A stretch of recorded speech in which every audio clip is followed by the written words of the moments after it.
In Miss Arabella Thorne's considerable professional experience, and it was, by the spring of 1818, very considerable indeed, an evening that appeared to be going perfectly was an evening that was about to stop. She had learned this the hard way. Twice. 3 times if one counted the Pemberton affair, and one really should count the Pemberton affair, because it had involved a fountain, a stolen hairpiece, and a vicar who turned out to have been secretly engaged to the bride's cousin since 1814.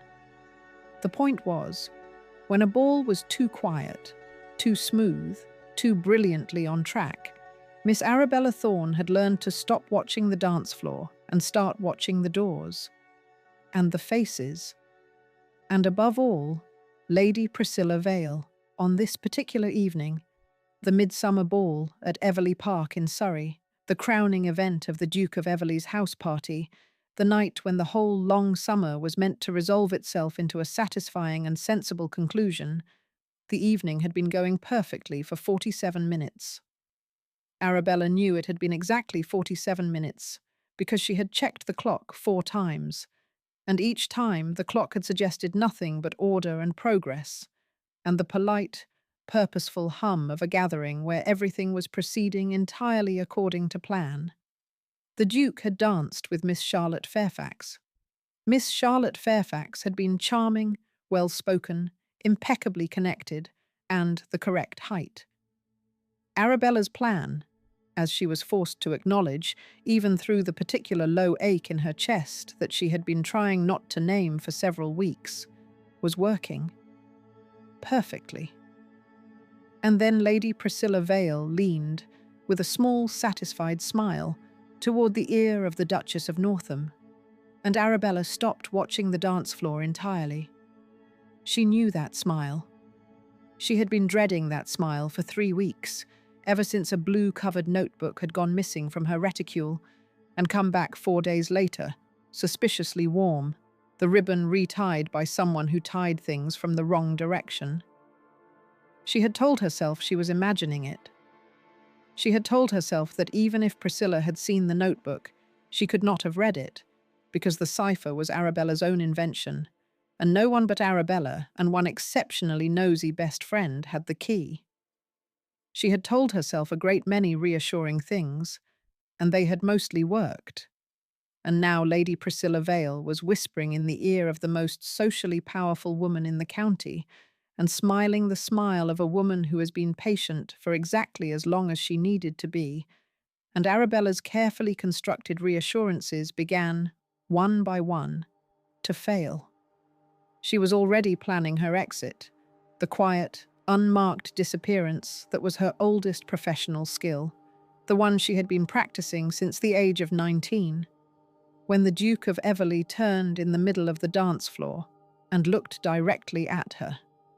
Not through her, not past her, at her, with those extraordinary green eyes that she had been professionally obliged to assess for months now, and had been personally unable to stop thinking about for considerably longer.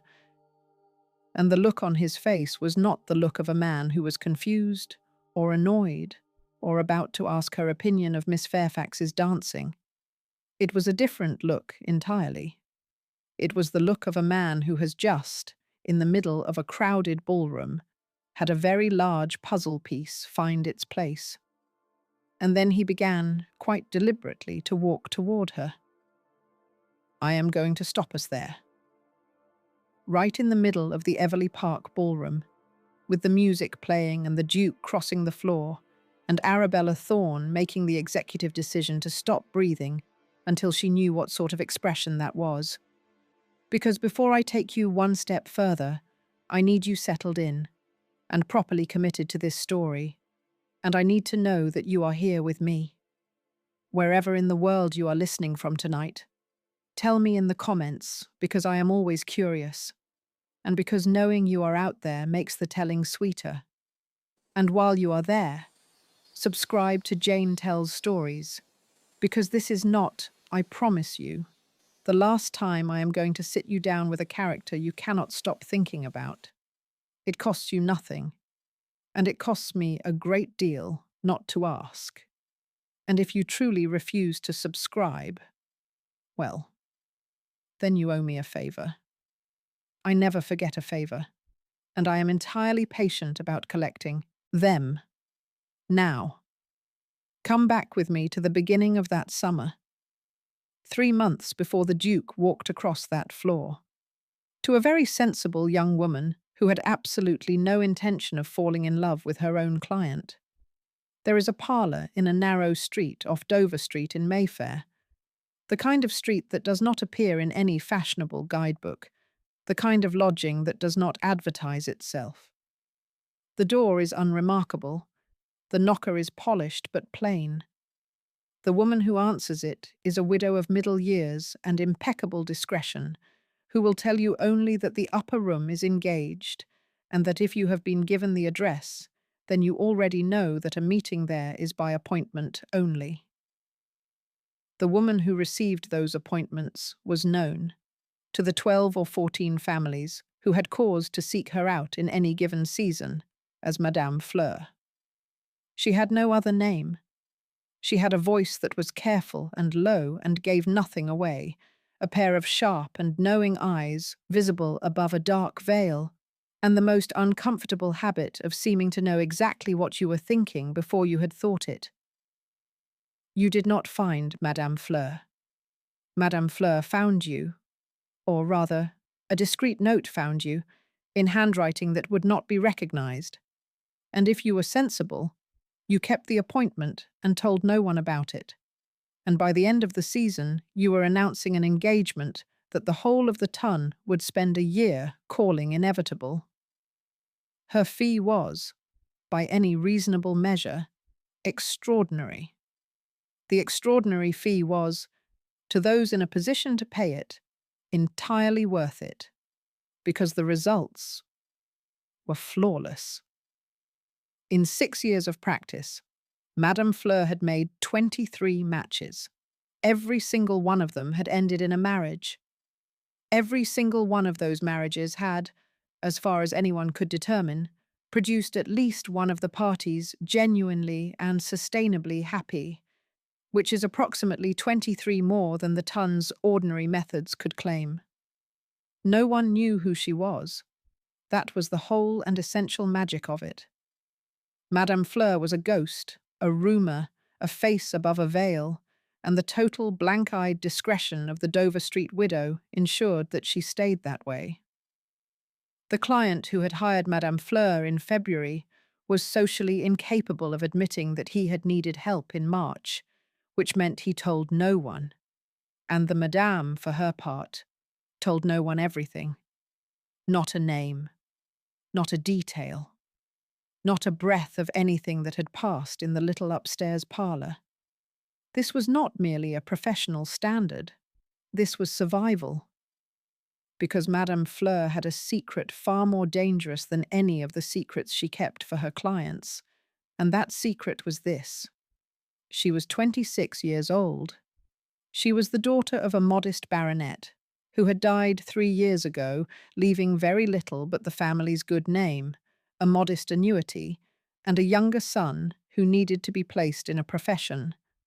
She was the support of a widowed mother and a younger brother named Thomas, who was bright and sweet-natured, and had been promised a commission if the family's finances could stretch to it.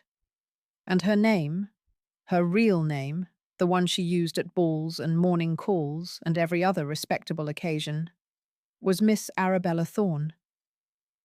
In the world of the ton, Arabella Thorne was considered, at best, a pleasant non-entity. She had warm hazel eyes and soft brown hair, and a pleasant face that people consistently failed to notice with the thoroughness of people who were not particularly trying to notice it. She dressed quietly. She spoke when spoken to.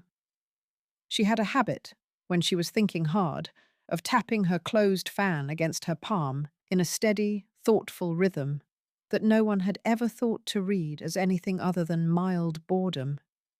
She attended every ball of the season, standing at the edges of the room in gowns that were always just a little behind the fashion, not badly made, only slightly muted, slightly overlooked.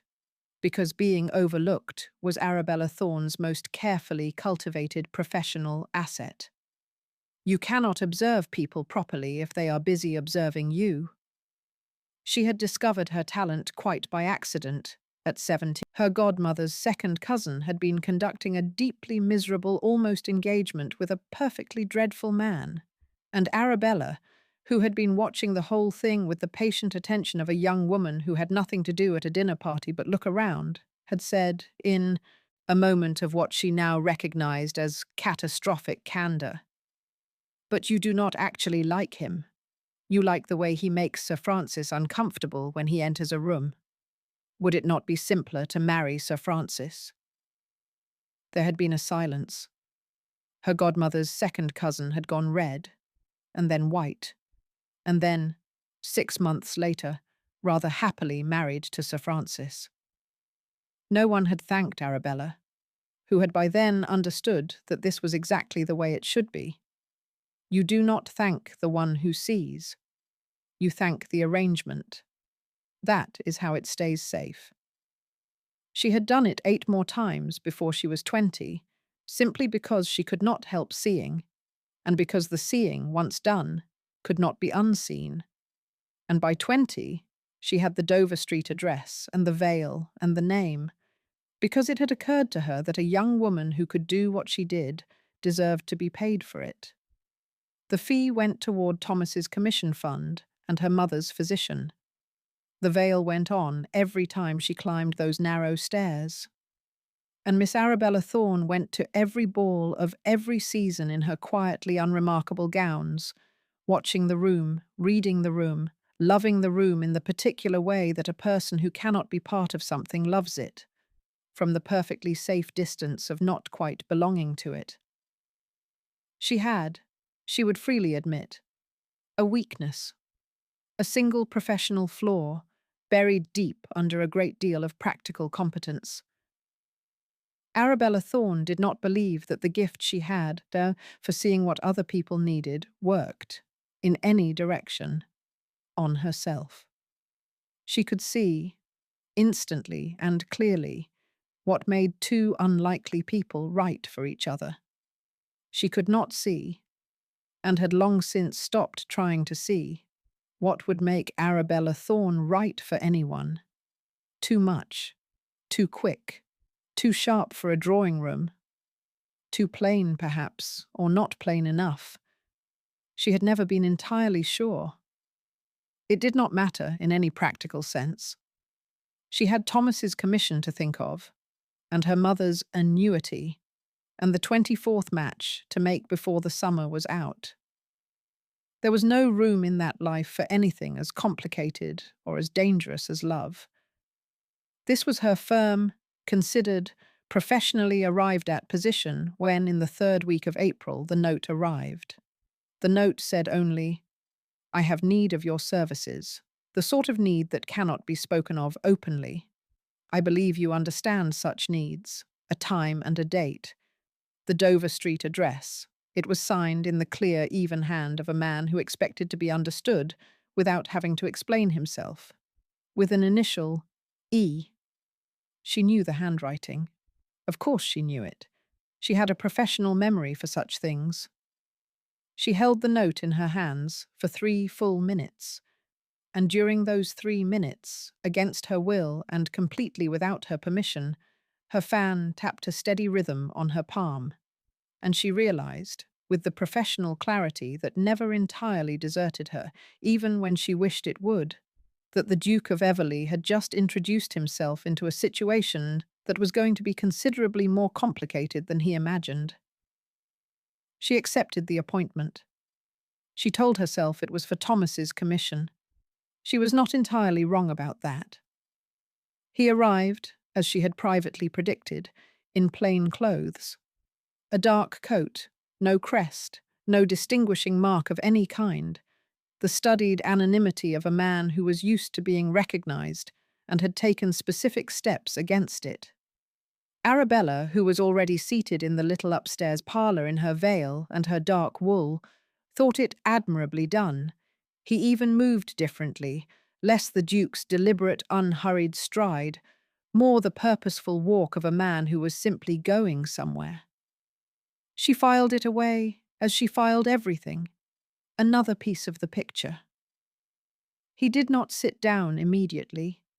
He stood for a moment and looked at the room, the books on the shelf, the modest fire, the plain desk, the way a man looks at a place to understand the person who chose it. And she let him look, and then she said, "Please do sit down, Your Grace. I find these meetings go more smoothly when we are at the same level." There was a pause. "You know who I am," he said. "I know who everyone is," said Arabella. "That is rather the point of hiring me. Do sit down. I promise the chair is not a trap." He sat. She could not see his expression through the veil as clearly as she would have liked, but she could see enough, the controlled surprise, the swift recalibration that was the mark of an intelligent man accepting new information.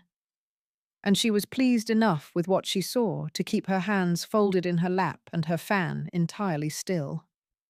"I was told," said the Duke of Everley, "that Madame Fleur was discreet." "I am perfectly discreet. I also read the Morning Post. You have not used your own carriage, and you have left your signet ring at home, and if you had come in a cloak, I should have laughed. But I appreciate the effort. Now, shall we discuss why you are here, or shall we discuss my powers of observation a while longer? I am happy to continue with the latter, but my rates apply from the moment you walked through the door." He was looking at her steadily. She had the impression, she often had this impression with the interesting ones, that he was deciding how much to give her, and she waited, because you could not hurry the interesting ones. They needed to choose to open the door. You merely needed to make the door visible. "My brother Henry died 14 months ago," he said, and Arabella went still inside, because this was not what she had expected to hear first, and the way he said it, not as information, but as a fact he had been carrying until it had worn a groove in him, told her more about the Duke of Everley than anything else he would say that morning. He was 32. There was an illness last winter. It was very fast. He had been the heir, the spare. He was the reason I had not considered it necessary before. The title was in good hands." A pause. "That is not true. I had considered it. I had simply chosen to ignore the consideration." "And now you cannot," said Arabella quietly. "My aunt," he said, in a different tone entirely. A tone that suggested Lady Honoria had been a very significant presence in the 14 months since Henry died, and that the Duke's feelings about this were not uncomplicated. "Has been good enough to remind me of this fact every 4 days since the funeral. I have, in the interests of peace, decided to act." "How romantic," said Arabella. The Duke of Everley looked at her. "I am not," he said with precision, "in the market for romance. I am in the market for a sensible, well-bred, reasonably agreeable woman who will not find my company intolerable, and who is prepared to take on the duties of the position with some degree of competence. These requirements are, I believe, both modest and achievable. What I cannot achieve, apparently, is navigating a London season without my aunt introducing me to every unmarried woman in the county and then asking me, at every subsequent meal, for my views on her gloves." Arabella pressed her lips together under the veil. "You find this amusing," said the Duke. "I find everything in this room worth noticing," said Arabella carefully, "including the fact that you have just described your ideal Duchess in terms that would also apply to a reliable secretary. May I ask, and I ask purely for professional purposes, have you ever actually enjoyed the company of a woman?" A silence. "My mother," said the Duke. "That is not quite what I meant." "My cousin Eleanor. but she married a perfectly decent baronet in 1815 and lives in Shropshire, and I am given to understand she is very happy, which I find impossible to argue with even though it does not help me." Arabella opened the plain notebook she kept for initial consultations, not the coded one, never the coded one at a first meeting, and wrote, "Green eyes, minimal emotional vocabulary, genuinely funny in a manner he does not appear to be aware of." She closed it before he could read anything. "You mentioned requirements. Tell me the whole list, including the absurd ones, especially the absurd ones." He told her. The list was, as she had suspected, an admirable work of self-deception dressed up as practicality. He wanted a woman of good family, naturally, a woman of reasonable fortune, acceptable, a woman who could manage a large household, sensible, a woman who did not talk too much. This was where Arabella's fan began, very gently, to tap, who did not hold opinions too loudly, who was not ambitious in a tiresome way, who would not require what he described, with a perfectly straight face, as excessive emotional maintenance. When he had finished, Arabella looked at him for a long moment through her veil.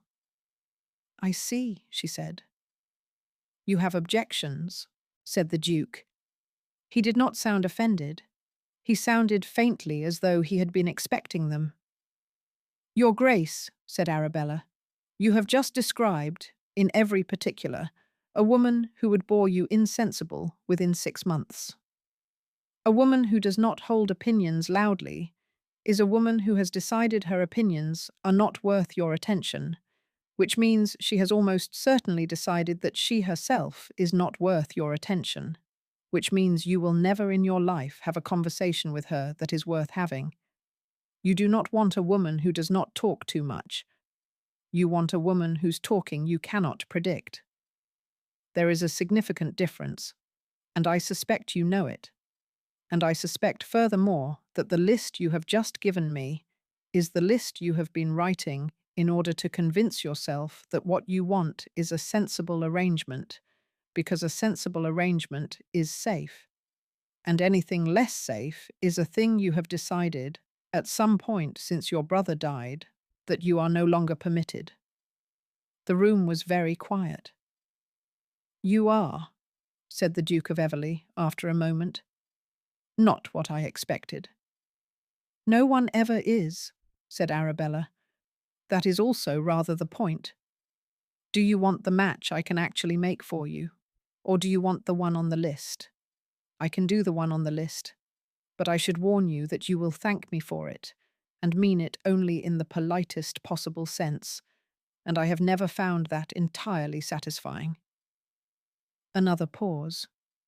And then, to his credit, and to her very carefully concealed delight, the Duke of Everley said, "Make the right match, whatever it requires." "Excellent," said Arabella. She opened the notebook again and wrote 4 words that she never showed anyone. Then she closed it and named her fee, and told him the terms, and did not allow herself, for the rest of that meeting, to be anything other than professionally impeccable. He left a quarter of an hour later, and the widow showed him out, and Arabella sat alone in the little parlour for a while with her hands in her lap, and her fan perfectly, absolutely still, which was the only sign she allowed herself that anything at all had happened in that room. She opened the notebook and looked at the 4 words she had written, then closed it again quickly. They said, "This will be a problem." She told herself she was wrong. She was almost never wrong. She was wrong about this. It began, as the best and worst professional complications begin, quite innocuously. Arabella needed to observe the Duke. She observed him. She had, by virtue of being the most overlooked woman at any ball she attended, a practically limitless capacity for observation. She could stand in a doorway and conduct a thorough study of a man's character over the course of a quadrille, without him ever noticing she was there. She observed the Duke of Everley at the Hartley Ball, and the Somerset Route, and Lady Featherstone's musicale, and she kept very good notes and was almost entirely professional about it, except for one small problem that developed around the end of the third week.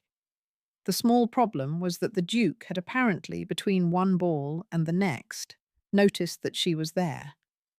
Not Madame Fleur. He had no idea that the quiet woman in the out-of-fashion gown was the same woman who had told him his requirements were self-deceptive. He noticed Miss Arabella Thorne, which was a thing that simply did not happen, and which Arabella found deeply inconvenient, because it is very difficult to observe a person who is also observing you, and because the first time he looked at her across a ballroom with mild but genuine curiosity, she forgot entirely what she had been noting down and had to start the whole assessment over. She arranged introductions to 5 candidates in the first month. 3 of them were very good. She had selected them with the particular care she applied to commissions she found professionally interesting, which is to say with almost fanatical thoroughness, and she was rightfully proud of all 5. She communicated her selections to the Duke via the discreet channel they had established, a note to the Dover Street address, which the widow then passed on, unsigned, in a plain envelope, and the Duke began meeting the candidates through the natural mechanism of the season, with no one any the wiser. And then, to Arabella's considerable professional irritation, he began seeking her out after each meeting. Not Madame Fleur, Miss Arabella Thorne. He appeared at her elbow at the Worthington Assembly with the air of a man who had been watching the room and had decided that the one person in it who looked as though she was thinking about something real was her, and said without preamble, "You look as though you have opinions about that quadrille. I should like to hear them."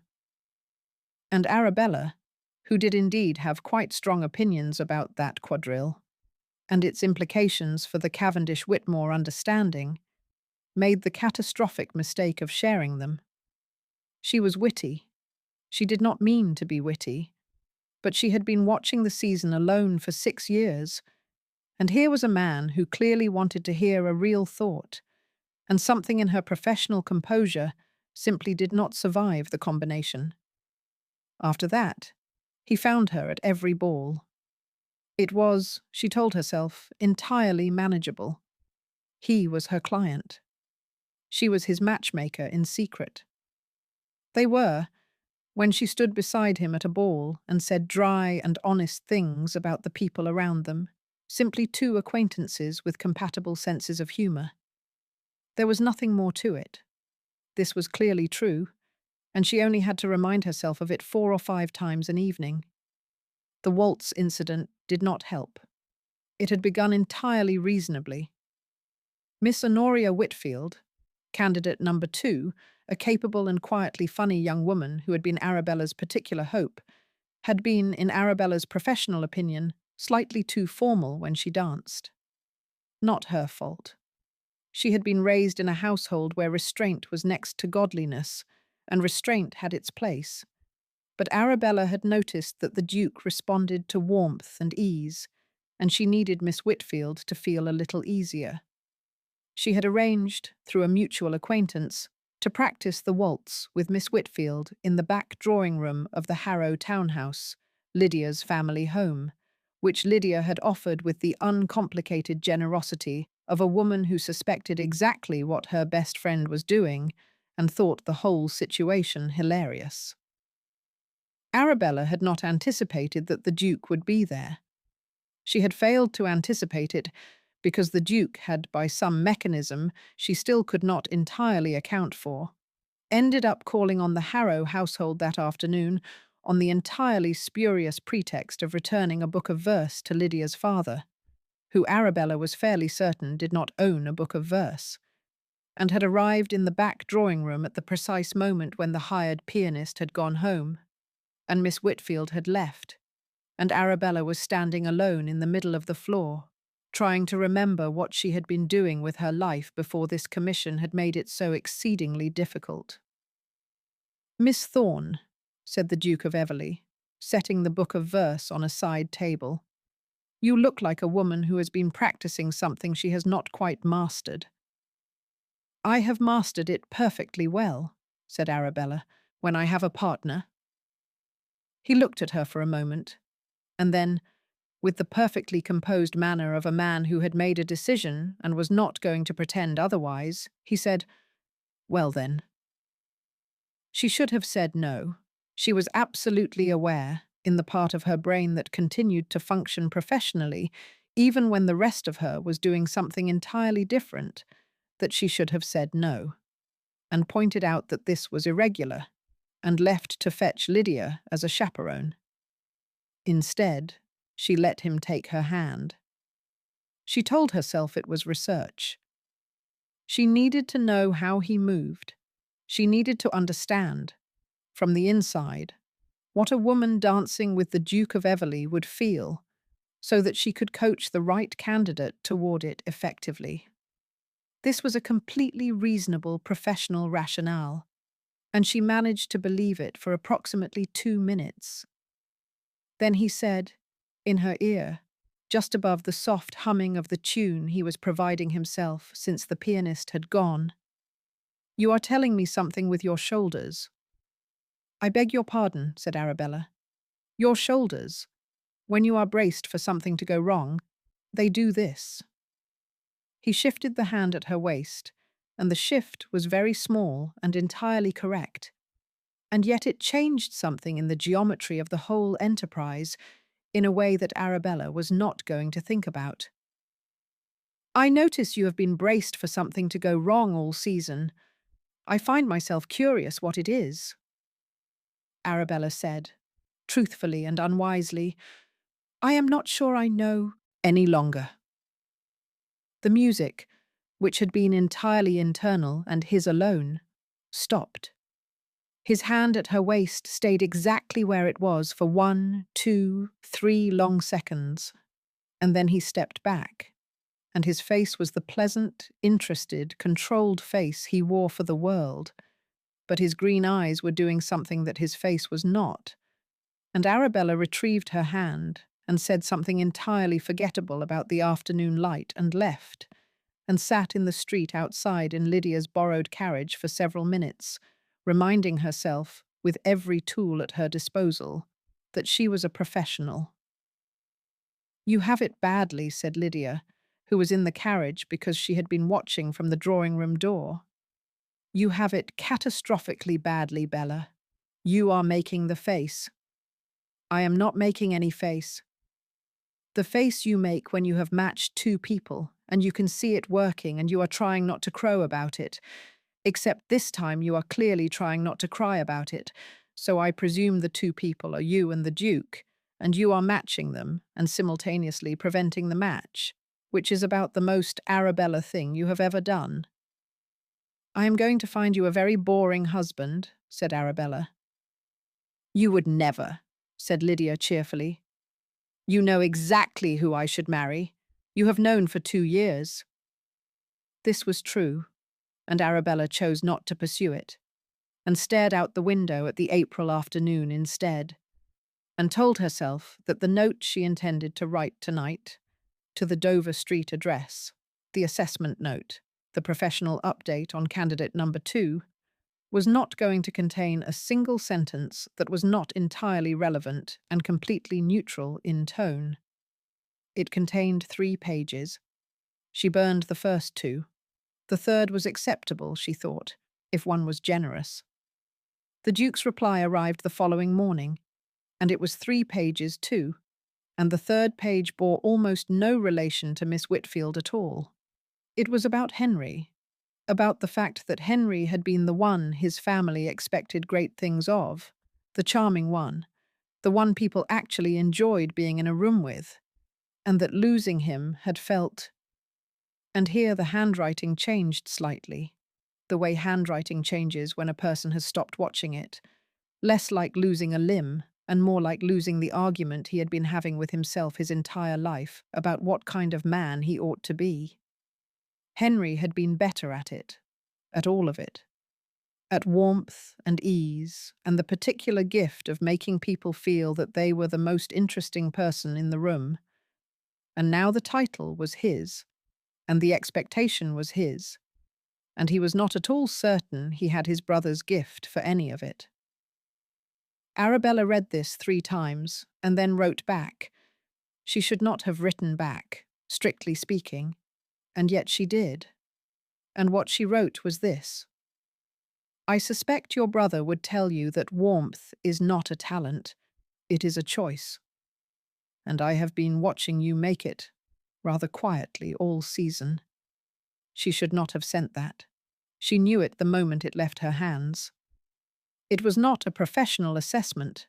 It was a true thing said by Arabella, not by Madame Fleur. And there was a difference, and the difference was going to cause her enormous difficulty. That was in the middle of May. By June, she had 3 very good final candidates, a growing stack of evening notes that bore less and less resemblance to professional correspondence and more resemblance to the conversations she and the Duke had been having at the edges of ballrooms, and a problem with a blue notebook that she had not yet allowed herself to fully feel the size of. It happened at the Pembridge breakfast.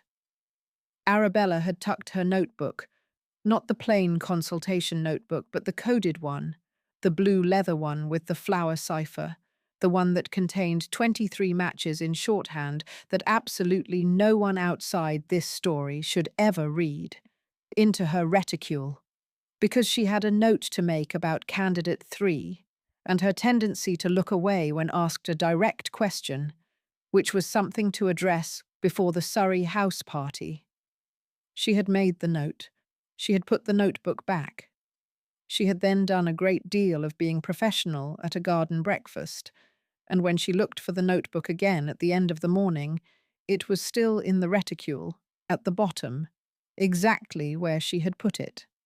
But it was warm, slightly warmer than it should have been, for something that had been in a reticule at the bottom of a bag in a garden for 2 hours.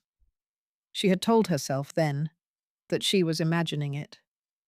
She told herself that again the following day, when Lady Priscilla Vale smiled at her in the particular way she had never smiled at her before. Small, knowing, patient, the smile of a woman who has recently acquired a piece of information she is still deciding how to use. Arabella was very good at telling herself things. She was somewhat less good, she was discovering, at believing them when the evidence was of the quality it currently was. It had been 2 weeks later, in a small parlour during the interval of an evening concert, that Lady Priscilla had found her alone. Lady Priscilla Vale was, by the usual measures of the ton, a great beauty.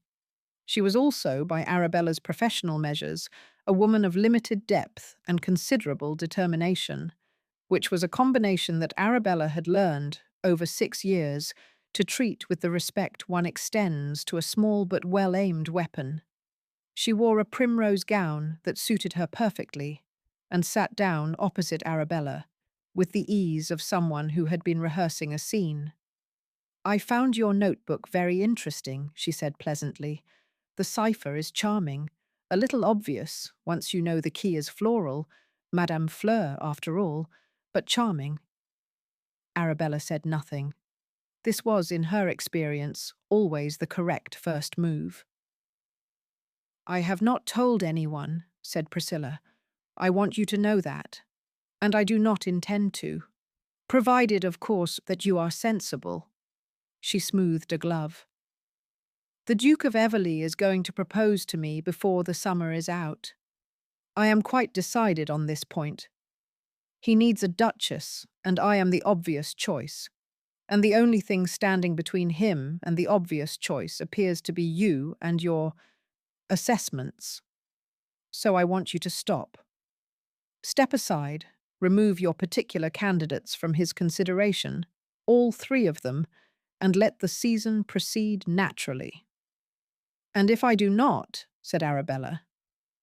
Then I shall call on the Duchess of Northam, said Priscilla, who is the Duke's second closest relation and a woman of very traditional views about professional women operating anonymously in society. and I shall share with her the contents of that notebook. Every name, every family. A pause. Every fee. Arabella looked at her hands. Under the gloves, she was pressing her fingers together very hard. Outside in the concert hall, the musicians were tuning. "I see," she said. "I rather thought you would," said Priscilla, and smiled again, and stood, and left. What followed was the 3 worst weeks of Arabella's professional life.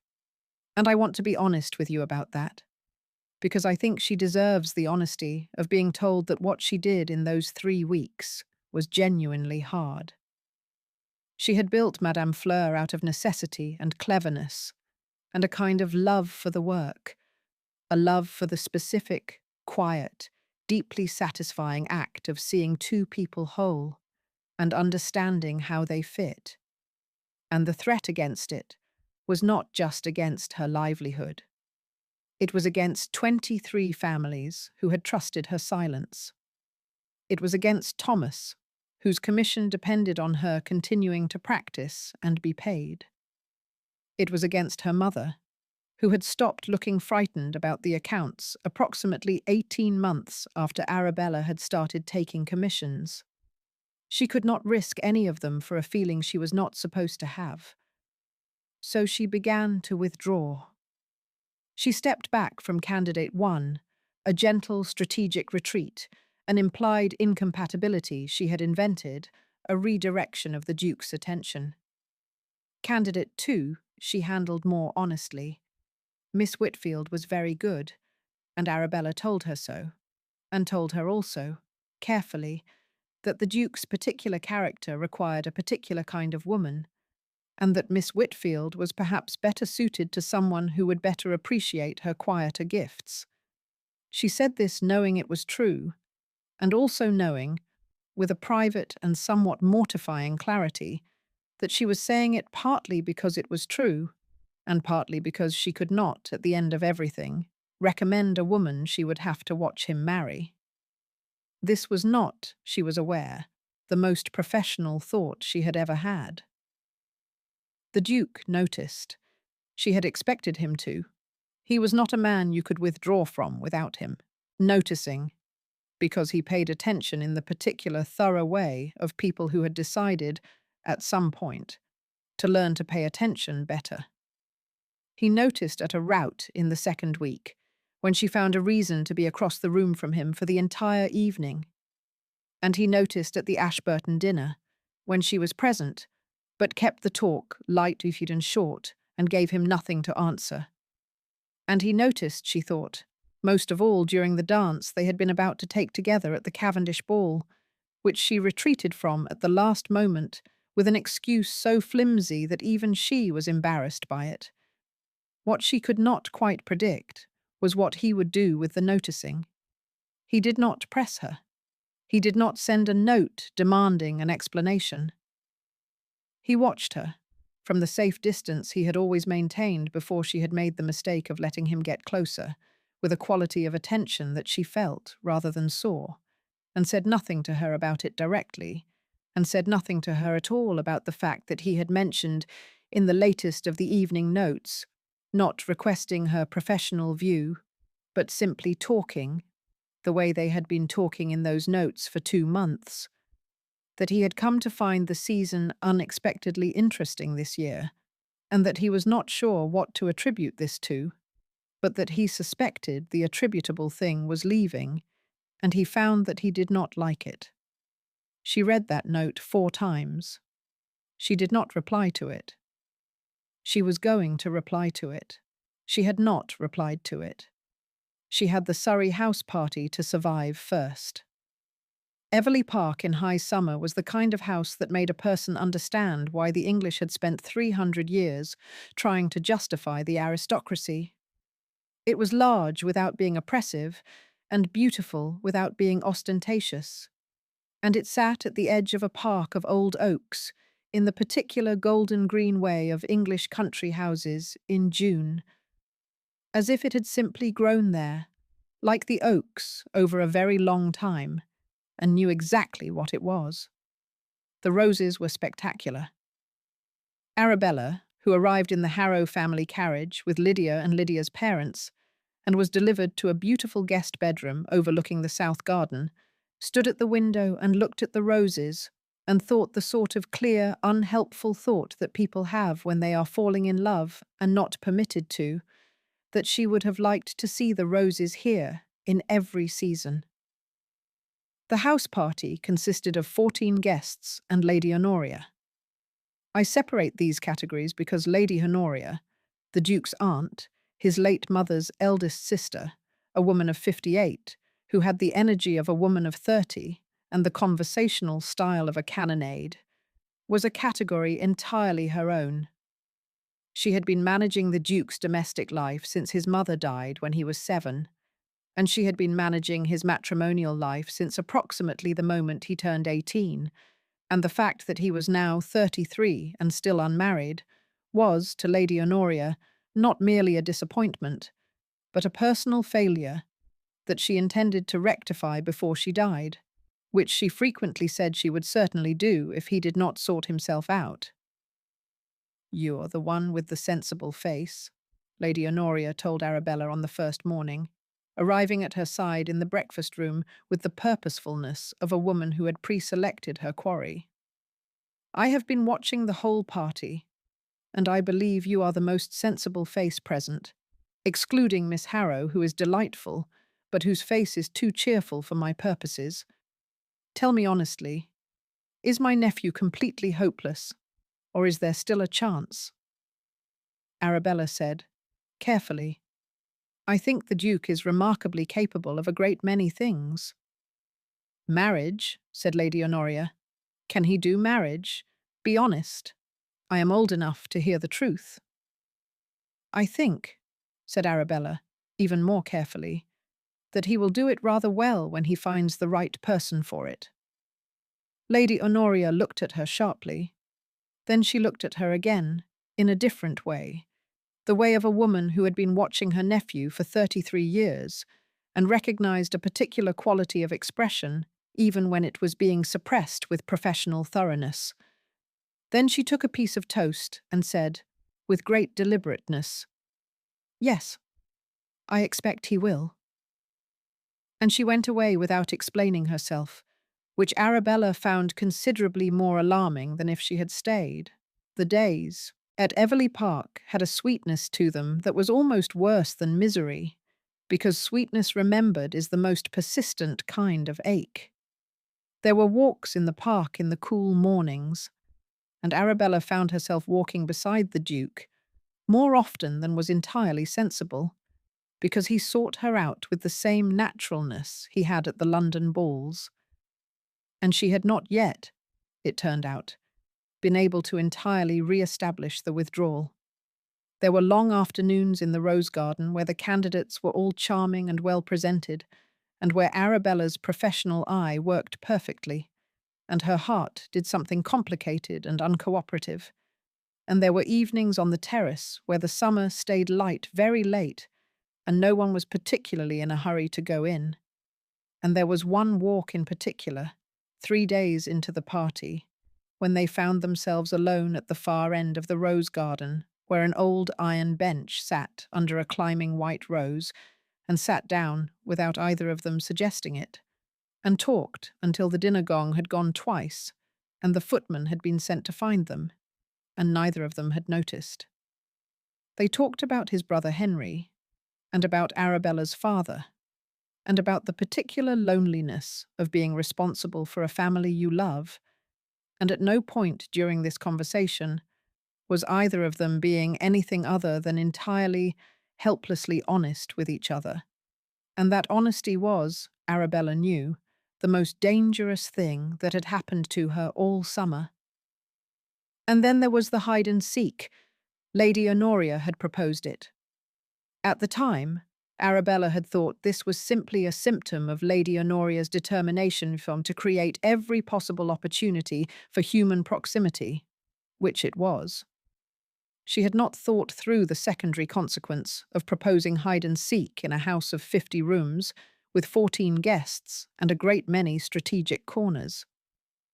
The game had been going for 40 minutes when Arabella, who had been hiding very efficiently in a small window-seat alcove at the end of the east corridor and was confident she would remain undiscovered for the duration, heard very quiet footsteps and then felt the curtain move, and found herself sitting in the dark of the window seat in an alcove approximately 3 feet wide with the Duke of Everley, who had apparently had exactly the same thought about hiding and executed it just slightly too late. They both held perfectly still. Outside the curtain, voices passed, someone laughing, someone saying that no one had checked the library yet. The voices faded. In the dark, Arabella could hear him breathing. She was very aware of the 3 feet, which was not 3 feet any longer, because the window seat was not built for 2 adults, and they were both trying very hard not to move, and failing at it in the way of 2 people who are trying to take up less space in close proximity, and therefore becoming more aware of every dimension of that proximity rather than less. She was equally aware that her fan was in her hand and was absolutely not tapping, because she had both hands pressed flat and still against her knees, and that her heart was making itself known in a way that felt, in the perfect silence of the alcove, unreasonably loud. The Duke said, very quietly, "Miss Thorne." "Your Grace," said Arabella, equally quietly. "I want to say something, and I want to say it without you retreating before I have finished it." She did not say anything. She had been retreating for 3 weeks, and she was very tired of retreating, and the dark alcove had a quality of honesty about it that the ballrooms had never quite managed. "I do not know what I have done," he said, "to make you go away. But I find that the season feels entirely different when you are present in it, and entirely flat when you are not. And I would very much like to understand what has changed, if you would be willing to tell me." Arabella thought of Priscilla. She thought of the blue notebook and the Duchess of Northam, and 23 families and Thomas's commission. She thought of the 3 words she had written in her professional notebook on the first day she met him, that she had never shown anyone. She said, which was not any of those things. "Nothing has changed. I have simply been attending to other matters." A pause. In the dark, she could feel him considering this answer and finding it wanting. "You are a very honest person," he said, "except when you lie, and when you lie in exactly the way that an honest person lies, which is to say with a too perfect sentence and slightly too still hands. I have noticed." Another pause. "I have noticed a great many things about you this season, which I mention only because I think you should know, for reasons I have not yet entirely worked out how to articulate, that I have been paying attention." There were footsteps outside the curtain. They both held still again. The steps passed. The game ended shortly after. Lady Honoria had declared the whole thing a tremendous success, because 2 of the other guests had found each other in the library, which was frankly the most Arabella result possible at a house party, and she couldn't even take professional credit for it. Arabella extracted herself from the alcove with a murmured something and went directly to her room and sat on the bed and looked at the wall for several minutes, and then took out a sheet of paper and wrote, "I am going to ruin this season, and myself, and someone else entirely, and I have no idea what to do about it."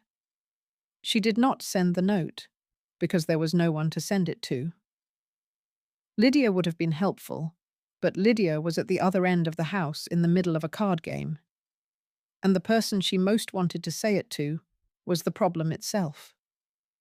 The final candidate, Miss Charlotte Fairfax, was everything Arabella had promised. She was warm and composed and quietly funny and genuinely interested in the estate. She had a large family and liked children, and read more than she admitted to. She was not, if Arabella was perfectly honest, quite right for him. She was not sharp enough, not quick enough. She would not push back on his certainties the way he needed to be pushed. But she was very good, and she was almost right, and she was the best Arabella could offer. When the best was made impossible by a threat and a blue notebook, and the fact that the one person Arabella had ever found entirely right for herself was the person she had been hired to arrange for someone else. She had prepared her final recommendation. She had a speech. She had gone over the speech until it was smooth and professional, and did not catch on any of the feelings she was having underneath it. Tomorrow evening was the closing ball. She was going to give her recommendation to the Duke via the anonymous channel, as she had every other piece of professional correspondence, and she was going to leave before breakfast and take Thomas's commission with her. And the Duke of Everley was going to marry a sensible, well-bred, almost but not quite right woman, and she was going to be fine. This was her plan. The plan, as she had always known it would be, was about to stop going perfectly. The closing ball at Everley Park was, in the purely aesthetic sense, very beautiful. Lady Honoria, who had been preparing for this evening the way a general prepares a campaign, had filled the rooms with flowers, arranged the musicians with the precision of a woman who had spent 40 years attending balls and had opinions about acoustics, and had personally overseen the supper table to a degree that the cook had apparently found both flattering and terrifying. Arabella, in the best gown she owned, which was still 3 seasons old, but was a particular shade of deep blue that Lydia had once said made her eyes look remarkable, which Arabella had dismissed and Lydia had been right about, arrived early enough to place herself in a good observational position, and late enough not to have to make extended conversation before the music began. The Duke was across the room. She saw him immediately, because she always saw him immediately, and she had stopped pretending this was a professional skill. He was talking to his estate manager and listening with the real attention that was one of the things about him she had noted down many weeks ago in the plain notebook and had kept returning to. He had not seen her yet. She had perhaps 30 seconds of looking at him without any particular consequence, and she spent all 30 seconds in a manner that was neither professional nor sensible. And then he turned and saw her, and his face did the thing it had been doing all summer, and that she had never been able to stop watching, which was the thing of becoming, briefly and entirely, simply and directly pleased. She held her ground. She had the speech. She had the recommendation. Tonight was about the recommendation. The evening went well for 47 minutes. The Duke danced with Miss Fairfax. Miss Fairfax was charming. Arabella watched, and her hands were folded, and her fan was still, and she was being entirely professional about it. And she had got all the way to the end of the second dance, and was already mentally drafting the recommendation note. Warm, precise, 3 sentences, exactly right, when she became aware, with the full force of 6 years of professional attention to the faces and positions of people in ballrooms, that Lady Priscilla Vale was leaning toward the Duchess of Northam's ear. And the smile was back, the same smile from the parlour at the concert interval, measured, patient, satisfied, the smile of a woman who has waited for the right moment and decided that the moment was now. Arabella went entirely cold. She looked at the Duchess of Northam's face as Priscilla whispered, and saw the Duchess frown and glance around the room, the frown of a woman who has been told something that requires confirmation, whose eyes were now moving over the guests with new purpose. Arabella saw the Duchess's eyes pause on her once, and then again. Then the Duchess turned back to Priscilla, with something clarifying in her expression, and Priscilla nodded, once, with great composure, and it was over. In perhaps 5 minutes, the Duchess of Northam would find the Duke, In perhaps 10 minutes, the question of Miss Arabella Thorne would be raised. In perhaps 15 minutes, the whole summer would come apart. She was already calculating the exit, how quickly she could reach her room, how quickly she could have her trunk packed, whether there was a carriage she could beg or hire, when the Duke, from across the room, caught her eye. He was not looking at Priscilla. He was not looking at the Duchess of Northam. He was looking at Arabella, and he was looking with the expression of a man who has just understood something that he had been almost understanding for a very long time, and the understanding was visible in his face with a completeness that Arabella, who was very good at reading faces, recognized immediately. He had seen her expression. He had read the room. He had watched her watch Priscilla lean toward the Duchess, and he was doing, she realized with a sort of helpless recognition, exactly what she did, reading the picture from the outside, following the lines, seeing where they all converged. He began to cross the room. Arabella turned and walked the other way. Not toward the doors. The doors were visible. The doors were watched. The doors would require her to pass through half the company. She walked toward the conservatory, which was warm and dim and lit by a few lamps, and she went through the glass door at the end of the hall, and she stood among the dark greenery and the small, warm lights, and she put both hands flat on the nearest potting table, and she waited, because she knew, with the full weight of 6 years of reading people, that he was behind her. She heard the glass door. She did not turn around. There was a pause, not a long one, and then his footsteps crossed the conservatory floor, and she heard him stop somewhere behind her, and there was a quality to the silence that followed that was entirely different from the silence in the ballroom. "The veil," said the Duke of Everley. Arabella's hands pressed harder against the potting table. "The notes," he said. "Every note.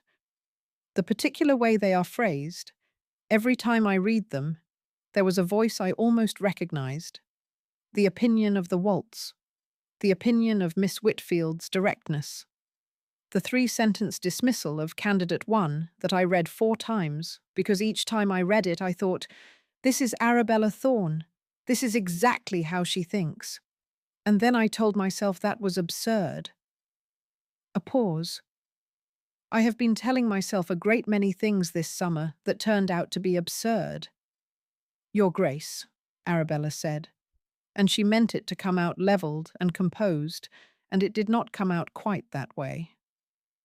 "Do not," he said. "Give me the professional distance. I have had the professional distance. I have had it for months, in notes and in ballrooms and in an alcove where you were so carefully not saying the thing you were thinking that I could hear it perfectly well anyway. I am not going to ask you what Priscilla Vale said to you, though I intend to find out. I am not going to ask you how long you have known, or how the commission worked from inside your position, or any of the practical things that I will absolutely require answers to later. What I am going to ask you now, this moment, in this room, is this." His footsteps came closer. She heard him stop just behind her. "How long?" "How long what?" said Arabella, though she knew. "How long have you known that you were the right match? Because I have been adding it up all evening, and I make it approximately the 3rd week of April, and I want to know if I am right." She turned around. He was closer than she had realized. The conservatory was dim and warm and smelled of greenery and something faintly floral, and he was standing in the lamplight with an expression she had never seen on his face in any ballroom, which was the expression of a man who had put all the armour down in one place and was not going to pretend it was still on. His green eyes were very steady. "Your Grace," she said, for the last time in the professional voice, "I was hired to find you a suitable candidate for the position of Duchess. I have found you a very good one. Miss Fairfax is—" "Arabella," he said. She stopped. I hired Madame Fleur to find me a duchess, said Rhys, Duke of Everley. I never expected her to be the only woman I cannot live without. Marry me, Arabella, not because you matched me to anyone else, but because you have matched me to you. The conservatory was perfectly quiet. Arabella stood very still. The fan was in her hand, and it was not tapping. It was not tapping at all.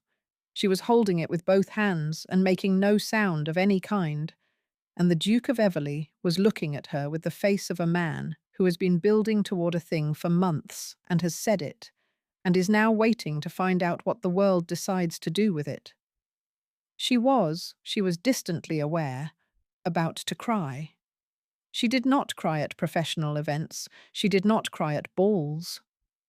She was going to cry now, in a conservatory, in front of a client, because the man she had spent the entire summer trying not to love had just demonstrated, with characteristic incisiveness, that the talent she used to make other people's lives better worked perfectly well in her own direction when it had someone honest enough to push back against her pretending it did not. She said, through what was definitely not the beginning of tears, "You do know that I have been watching you at every ball this season and taking notes." "I am aware of that, yes." "And that I wrote a 3-page professional assessment of your dancing." "I would very much like to read it." "And that I told you from behind a veil that your list of requirements was emotionally dishonest." "You were right. The list was terrible." "And that I am," she said, "not in the least what you put on the list. I am not quiet. I am frequently right about things, and I will not pretend otherwise. I have an income that is not going to appear in any proper accounting of a duke's domestic arrangements, and I intend to continue earning it. And I intend to do it under your roof if you will permit it, which means that your conservatory is likely to contain, on occasion, a woman in a veil holding a notebook of coded floral ciphers and declining to be interrupted." "I find," said the Duke of Everley, "that the prospect does not trouble me in the least.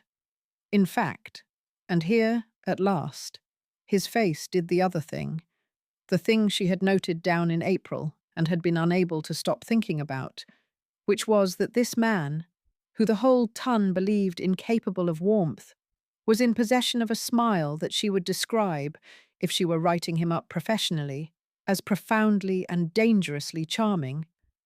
"I think it sounds rather perfect. Will you marry me or not?" There was a moment in which Arabella considered one last time all the reasons why she should say no. She considered them with the full and honest rigor she brought to all her professional assessments. And then she looked at this man, who had followed her across 3 drawing rooms to hear her opinions, and who had written 3 pages about his brother, and who had stood in the doorway of a back drawing room and held out his hand and called it an experiment, and who had just spent a whole summer noticing her, really noticing her, not Miss Thorne the wallflower, but the actual thinking person inside the out-of-fashion gowns. And she reached the conclusion that her professional record was 23 for 23, and she might, as well, trust the data. "Yes," she said. "Yes, though I reserve the right to point out whenever you are being a magnificent fool, which will be often." "I count on it," said Rhys. "I have been making some poor decisions in the absence of honest counsel, and I intend to correct that." And then he kissed her, in the conservatory, in the lamplight, with the faint sound of the ball continuing entirely without them on the other side of the glass wall, and she laughed at some point during it, and he stopped to ask why, and she said, 47 minutes, and he said he would explain that to him later, and she said she absolutely would, and it was the beginning, quite clearly, of a great many conversations that neither of them was going to be able to stop. There is a small epilogue to that evening that I should mention. Lady Priscilla Vale left Everley Park the following morning, having been informed by the Duke who had found her after the ball with the polite, implacable composure of a man who was done with being managed, that the notebook would be returned, intact and unopened, via his own solicitor, that any person who received the information contained within it would also receive his personal confirmation that it had been obtained improperly, and that the whole affair was, as far as he was concerned, concluded. Priscilla had, to her credit, assessed the situation accurately, and had left at 7 o'clock. Arabella, who had been told this at breakfast, had said only that it was efficiently handled and had gone back to her toast, and the Duke had looked at her with a quality of satisfaction that Lady Honoria, watching from the other end of the table, had later described to Lydia as the most encouraging thing she had seen in 30 years. After they married in the spring of 1819, in the small church near the Surrey estate, which was the church that the Everleigh family had used for 300 years, and which was, it turned out, exactly the right size for the people who actually mattered, and too small for the people who did not. Arabella wore a gown that was not 3 seasons old, because Lydia had taken over this aspect of the planning with the enthusiasm of a woman who had been waiting for this specific opportunity for a very long time, and the gown was a deep, warm blue that made her hazel eyes look, as was now officially confirmed, remarkable. The ton, predictably and briefly, was puzzled. The Duke of Everleigh, who could have had the pick of glittering England, had chosen a modest baronet's daughter of unremarkable prospects. The Duke of Everleigh seemed by every visible measure entirely at peace with this decision, and faintly amused by anyone who thought it required explanation. This was not the behaviour of a man who had made a sensible choice. The ton filed it under inexplicable, and moved on to the next season. In the year that followed, several other things happened.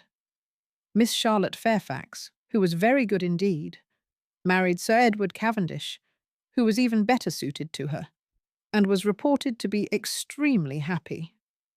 Miss Lydia Harrow married a man she had been in love with for 2 years, and whom Arabella had been quietly steering toward her for 18 months, which Lydia acknowledged with the grace of a woman who knew perfectly well she had been arranged and was choosing to be delighted about it.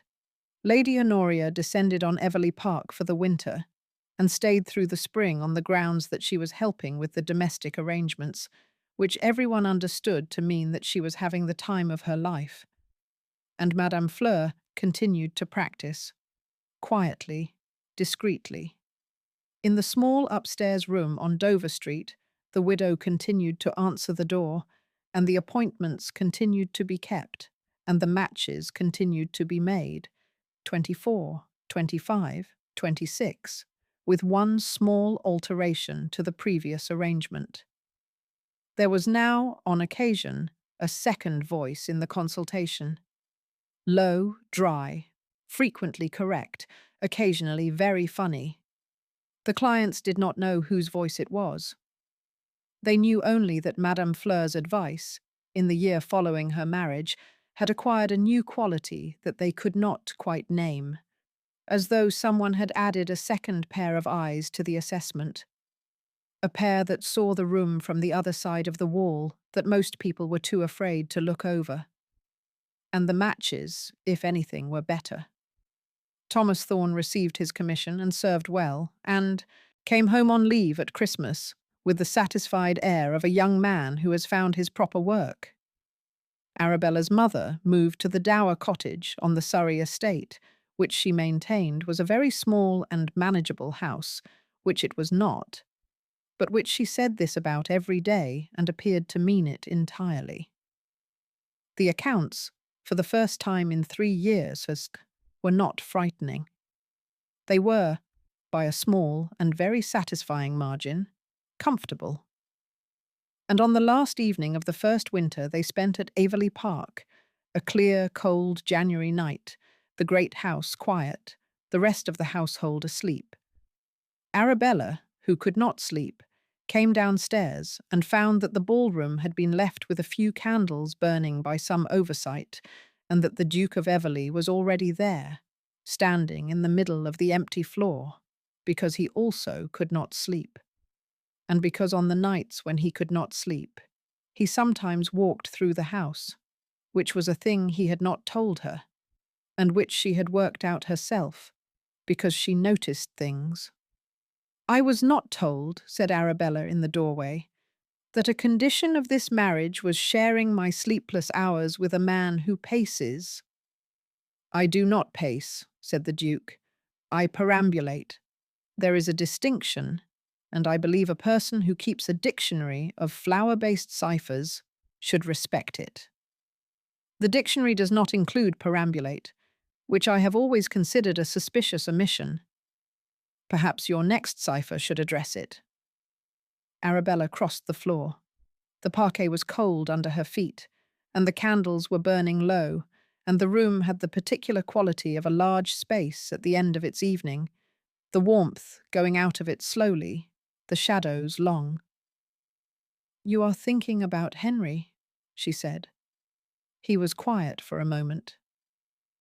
"Sometimes," he said, "on the nights when I walk, I think about what he would say about all of this." A pause, and then, in a different voice, the wry one. "He would, I think, find Madame Fleur extremely funny." "He would have been right to," said Arabella. "It is extremely funny, objectively speaking. A veiled woman in a Dover Street parlour has been managing the matrimonial affairs of the aristocracy for 6 years, and the aristocracy has not noticed. It is genuinely comic." "My aunt noticed," said the Duke. "Your aunt notices everything. She is a menace." "She is fond of you." "She told me last Tuesday that I was the first person in 30 years to argue with you in a manner she found genuinely productive. I chose to take this as a compliment." It was a compliment. Coming from Honoria, it was practically a ode. He held out his hand. "Will you dance with me, since we are here, and neither of us is sleeping?" "There is no music. There was no music last time, either, and you managed perfectly well." Arabella looked at his hand, and then she looked at him.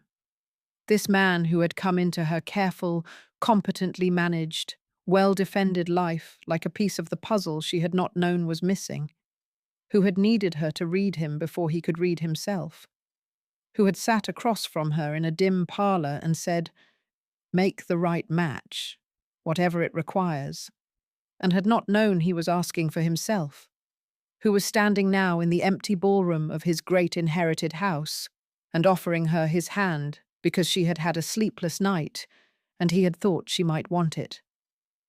She looked at all of this, and she tapped her fan, once, against her palm, the old habit, the plotting habit, the habit of a woman who has found 2 people and knows exactly how they fit.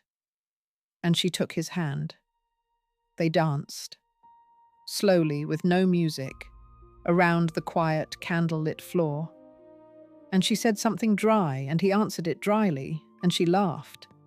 And he said something she had not expected, and she answered it sharper and quicker than he was ready for, and he laughed. And then they were both laughing quietly in the big, half-dark room while the last candles burned down, and it was nothing at all like what the ton would have called romantic, and it was the most entirely contented she had been in all her life. The 27th match, Arabella Thorne had always privately maintained, was the hardest one. Not because the people were wrong for each other. They were, by any professional measure she cared to apply, entirely right, but because the matchmaker was too close to the subject, and the subject was too honest for her to pretend otherwise, and the whole thing required her to do the one thing she had spent 6 years telling herself she could not do: to be seen, wholly and directly and without the veil. She had managed it in the end. In a moonlit conservatory, with a man who had been paying attention all season, and who knew perfectly well she was the most interesting person in the room.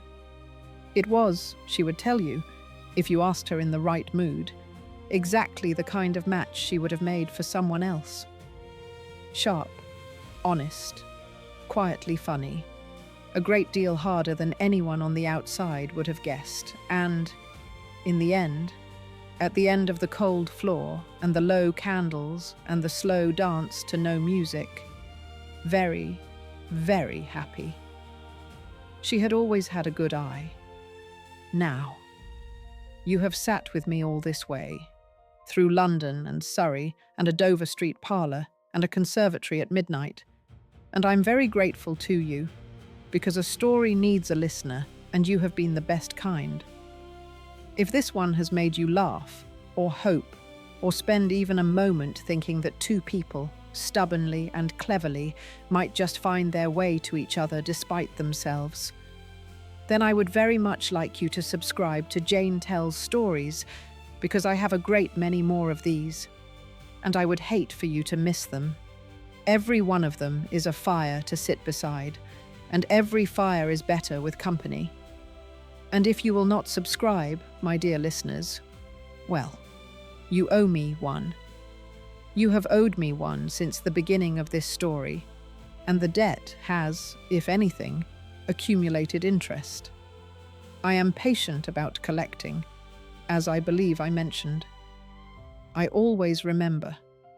Until the next story, go well, and keep your eyes open, and do not be so very sure you know who is standing in the dark garden. Good night.